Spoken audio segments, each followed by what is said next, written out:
Hello dear, welcome करता हूं YouTube channel nursing ज्ञान में। आज का वीडियो आप सभी के लिए बहुत ही यूजफुल होने वाला है। वीडियो को अच्छे से देखिएगा, समझिएगा।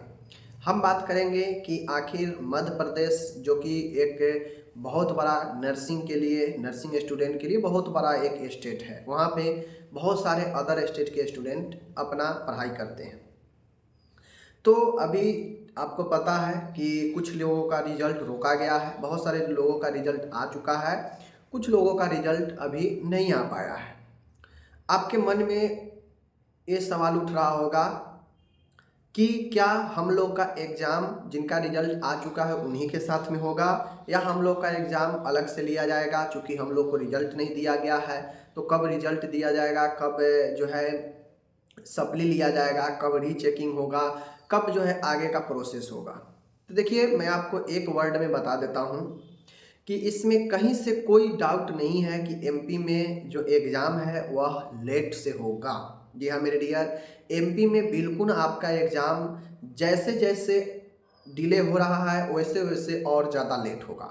आपको पता होना चाहिए, बहुत सारे स्टेट में प्रोसेस चल रहा है एग्ज़ाम का। कहीं फॉर्म डल रहे हैं, तो कहीं एग्ज़ाम भी हो चुके हैं 22 से 23 के लिए, तो वगैरह वगैरह चल रहा है। बट एमपी में अभी रिजल्ट ही जो है आधा पड़ा हुआ है, रिजल्ट ही क्लियर नहीं हो पाया है। तो इस कंडीशन में एग्ज़ाम होने की तो बात कहीं नहीं सकते हैं। अब आपको पता होगा, रिजल्ट क्लियर करेगा, जिन लोगों का रिजल्ट नहीं आया है उनका रिजल्ट क्लियर करेगा। फिर उसमें से जो भी लोग गड़बड़ाएंगे उनके लिए रीटोटलिंग, रीचेकिंग का फॉर्म दिया जाएगा। फिर वो लोग जितना दिन लगेगा फॉर्म डालेंगे, 5-7 दिन, फिर जो है उसका, और ये जो अभी दिया गया है फॉर्म अभी रीचेकिंग का डल रहा है, इसके लिए अभी जो है आपको इसका भी रिजल्ट आएगा, उसका भी रिजल्ट आएगा। लगभग 1 से सवा महीना रिजल्ट में ले ही लेता है, 1.5 महीना के आसपास ले ही लेगा। तो लगभग आपका आधा जो है आपको मई चला जाएगा, आधा मई आपके रीचेकिंग और रीटोटलिंग में चला जाएगा। और ऐसे में आपको पता है कि ये फर्स्ट ईयर और सेकेंड ईयर के लिए मैं बता रहा हूँ, लेकिन अभी तक 22 से 23 के लिए जीएनएम फर्स्ट ईयर के लिए इनरोलमेंट भी नहीं हुआ है। तो उन लोग का इनरोलमेंट होना है तो इनरोलमेंट होगा। फिर उन लोग का जो है इनरोलमेंट के बाद उनका फॉर्म भरेगा। ये बात अलग हो सकता है कि इनरोलमेंट के साथ में हो सके तो कुछ दिनों के अंतर में ही एग्ज़ाम फॉर्म भी भरा सकता है, बट ऐसा पॉसिबल नहीं है। पहले रजिस्ट्रेशन होता है, इनरोलमेंट आने के बाद ही जो है उसका आगे का प्रोसेस होता है। तो नो डाउट फर्स्ट ईयर वाले को लेट होने वाला है, समझ रहे चीज़ों को। फर्स्ट ईयर वाले को एग्ज़ाम जो अभी 22 से 23 में है, अगर सब चीज़ ठीक रहा, इनरोलमेंट अगर इस अप्रैल में शुरू हो जाता है, तो समझिए इन लोगों का एग्ज़ाम 22 से 23 वाले का फर्स्ट ईयर का एग्ज़ाम जुलाई अगस्त तक होने की संभावना है। ठीक है, कम से कम तो जुलाई तो चला ही जाएगा, जून जुलाई तो चला ही जाएगा। तो इन लोगों का जून जुलाई तक एग्ज़ाम होने की संभावना कह सकते हैं, अगर इनरोलमेंट अप्रैल में हो जाता है तो ये तो 22 से 23 के लिए जो एडमिशन लिए हैं फर्स्ट ईयर में है। लेकिन जो रिजल्ट जिनका अभी आया है, जो फर्स्ट ईयर में थे जिनका रिजल्ट आया है वो सेकेंड ईयर में है, जो सेकेंड ईयर में थे रिजल्ट आया है वो थर्ड ईयर में है। तो इस हिसाब से इन लोग का भी रिजल्ट पूरा कंप्लीट क्लियर हुआ नहीं है। इसमें बहुत सारे किन्हीं का रिजल्ट आया, किन्हीं का रिजल्ट नहीं आया। तो जब तक रिजल्ट इसमें का टोटली क्लियर नहीं होता है, रीचेकिंग रीटोटलिंग होता नहीं है, उसका रिजल्ट नहीं आता है, तब तक यह प्रोसेस इसका आगे बढ़ेगा नहीं। अब इसमें पेचीदा ये है कि काउंसिल आगे के ऑर्डर पर जो है टिका हुआ है। काउंसिल बोल रहा है कि नहीं, आगे हमें जो फैसला मिलेगा, जो ऑर्डर मिलेगा, उसी पर मैं काम करूँगा। तो अब ये मामला हाई कोर्ट में भी है, सुप्रीम कोर्ट में भी सुनवाई होनी है। तो इस पर अब क्या स्टूडेंट के हित में फैसला आता है, क्या रोके गए रिजल्ट को डिक्लेयर करने का आदेश दे दिया जाता है। अगर आदेश दे दिया जाएगा तो रिजल्ट डिक्लेयर कर दिया जाएगा 1 से 2 दिन में ही। तो लगभग अगर आ जाता है अप्रैल के 10-15 तक, अगर आपका रिजल्ट आ जाता है, अगर क्लियर मामला हो जाएगा, रिजल्ट जारी कर दिया जाएगा, आपको बता दिया जाएगा। रिजल्ट जारी करने के बाद फिर उन लोगों के लिए रीटोटलिंग रीचेकिंग का फॉर्म होगा, क्योंकि अभी जो पास कर गए हैं उनके लिए तो रीटोटलिंग रीचेकिंग का फॉर्म डल ही रहा है, 2 तक डेट है। लेकिन जो लोग बाद में रिजल्ट आएगा उनको भी तो मौका मिलेगा ही मिलेगा, तो उनको फॉर्म भरवाया जाएगा। अब फिर उसके बाद जो रिजल्ट होगा वह दोनों को एक साथ मिला के, अगर फैसला जल्दी आ जाता है कि हाँ रिजल्ट देना है, तो फिर दोनों का रिजल्ट रीचेकिंग और रीटोटलिंग का एक साथ आएगा, तो उसमें भी 1-1.5 महीना समय ले लेता है। तो आपका लगभग चला जाएगा अप्रैल मई, आधा चला जाएगा। ठीक है। अब सबसे महत्वपूर्ण बात ये आता है कि रीचेकिंग रीटोटलिंग के रिजल्ट के आने के बाद बहुत सारे लोग बैक लगे रहते हैं, उनका रीचेकिंग रीटोटलिंग में कुछ नहीं होता है, जैसे कि तैसे रहता है, फेल है तो फेल ही है। या पहले से भी बहुत सारे लोग फेल रहते हैं तो रीचेकिंग रीटोटलिंग करते ही नहीं है कि क्या होगा, कुछ नहीं होगा, इतना इतना नंबर से फेल है, तो सप्ली का ही तैयारी करते हैं। और तैयारी करना भी चाहिए सप्ली का, क्योंकि उनको एक ही साल 2-2 ईयर का एग्ज़ाम देना पड़ता है। एक तो वो जो सब्जेक्ट में वो फेल किए हैं उनको देना पड़ेगा, दूसरा वो अपने नेक्स्ट ईयर का है तो उसके लिए भी तो उनको थोड़ा सा हार्ड हो जाता है। बाकी रीचेकिंग रीटोटलिंग के अगर आधा मई तक क्लियर हो जाता है मामला, तो उसके बाद आपका आएगा सप्ली होगा। अब मुद्दा यहाँ पे ये उठता है कि क्या इतना नर्सिंग काउंसिल इतना सक्षम है, इतना कैपेबल है कि वह सप्ली स्टूडेंट यानी बैक लगे हुए स्टूडेंट और नेक्स्ट ईयर गए स्टूडेंट का एग्ज़ाम एक साथ करवा सकता है? तो हमें नहीं लगता है कि ऐसा पॉसिबल है, क्योंकि फर्स्ट ईयर सेकेंड ईयर में ज़्यादा स्टूडेंट है, तो इस हिसाब से देखा जाए तो नंबर ऑफ जो स्टूडेंट है जिनका बैक लगा होगा वो भी ज़्यादा होंगे। तो उस हिसाब से हमें नहीं लगता। और दूसरी बात, जब तक आप एक ईयर को क्लियर नहीं करते हैं तब तक आप नेक्स्ट ईयर में जाते नहीं हैं, तो ये चीज़ें होता है। तो हमें लगता है कि अगर सप्लीमेंट्री अगर मेन एग्ज़ाम के साथ एक साथ अगर नहीं होता है तो फिर आपको आधा मई में लगभग आपका रीचेकिंग रीटोटलिंग के रिजल्ट के बाद आपका आएगा सप्लीमेंट्री का फॉर्म। ठीक है। सप्लीमेंट्री का फॉर्म भरता है, जो भी बैक लगा है जो भी सब्जेक्ट में आप उसको भरते हैं। अब उसके फॉर्म डलने के 8-10 दिनों के बाद आपको एग्ज़ाम का डेट दिया जाता है। ठीक है। एग्ज़ाम का डेट दिया जाता है। अब आप जाइए एग्ज़ाम दीजिए। अब एग्ज़ाम देते देते आपका मई हो जाएगा समाप्त।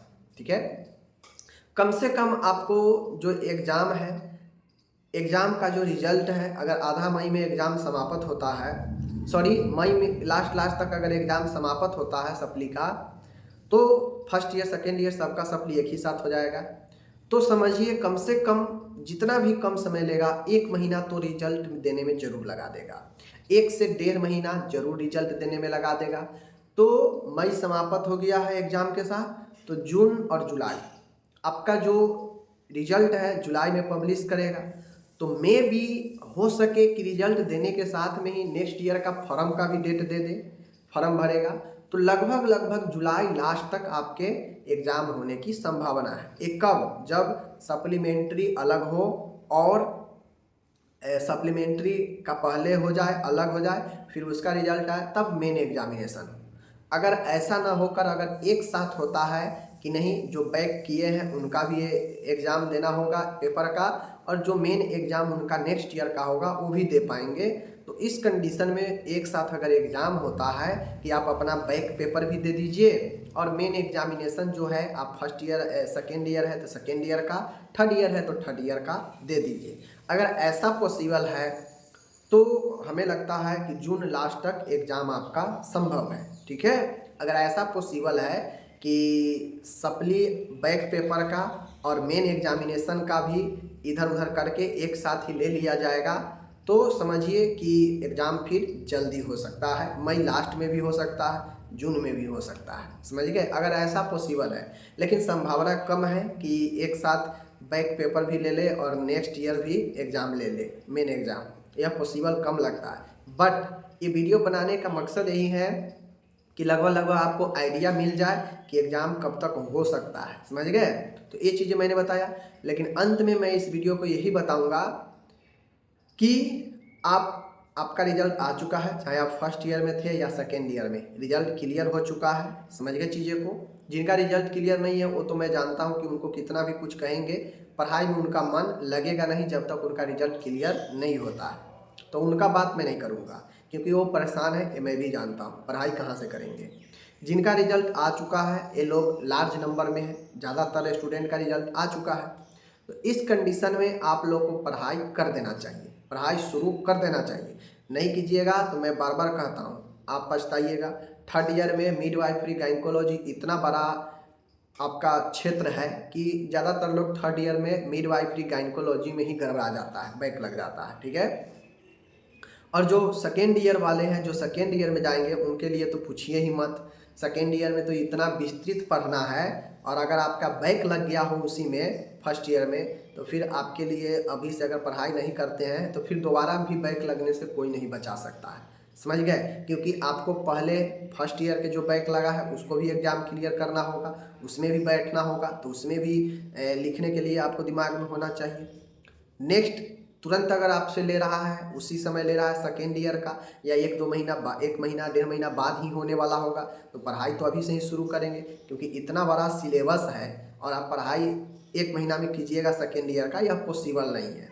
और सेकेंड ईयर किसी भी कंपटीशन में बैठिएगा तो सेकेंड ईयर से सबसे ज़्यादा प्रश्न रहता है, क्योंकि सेकेंड ईयर बहुत लंबा चौड़ा जो है क्षेत्र है जीएनएम का। यहाँ पे medical, surgical, child health, mental health, ठीक है ना, सब चीज़ आपको पढ़ना पड़ेगा। तो ज़्यादातर बीमारी के बारे में पढ़ना है।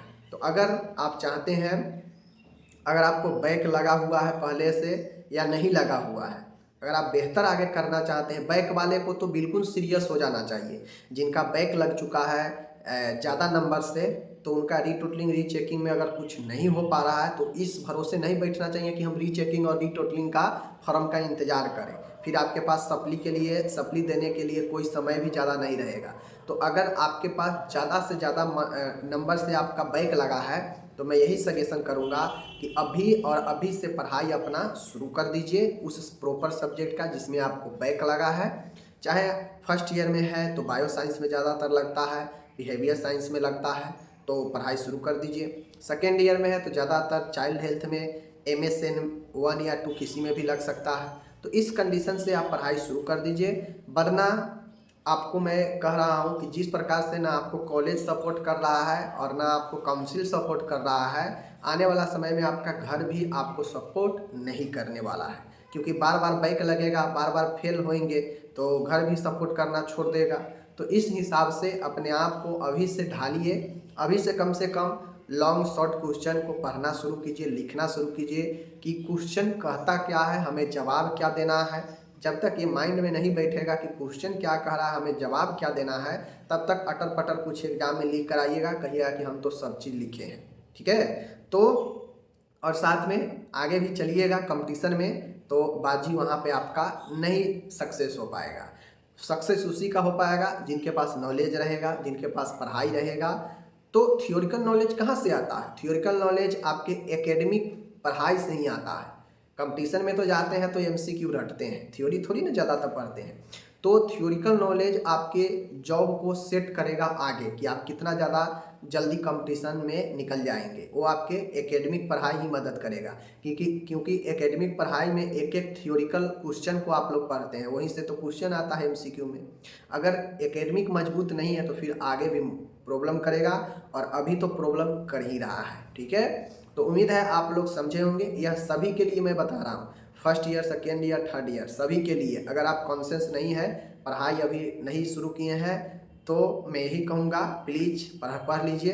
2-3 महीना, ज़्यादा से ज़्यादा आपके पास 3-4 महीना समय है। इसमें अगर नहीं पढ़िएगा तो फिर बहुत दिक्कत होगा आगे, ठीक है। बाकी मुझे जो आपको सजेशन देना था, जो चीज़ें बताना था, मैंने बता दिया। अब आपका मन है पढ़े नहीं पढ़िए, क्योंकि मुझे कहने से, मेरे कहने से बहुत लोग सोचेंगे कि बकवास है। बकवास नहीं है। जब रिजल्ट गड़बड़ाता है ना, तब पता चलता है कि वास्तव में जो हम कहते हैं वो सही कहते हैं या गलत कहते हैं। तो अपना भी करियर है, ध्यान दीजिए। 1 घंटा 2 घंटा पढ़िए, कोई ज़्यादा मैं नहीं कर रहा हूँ पढ़ने का।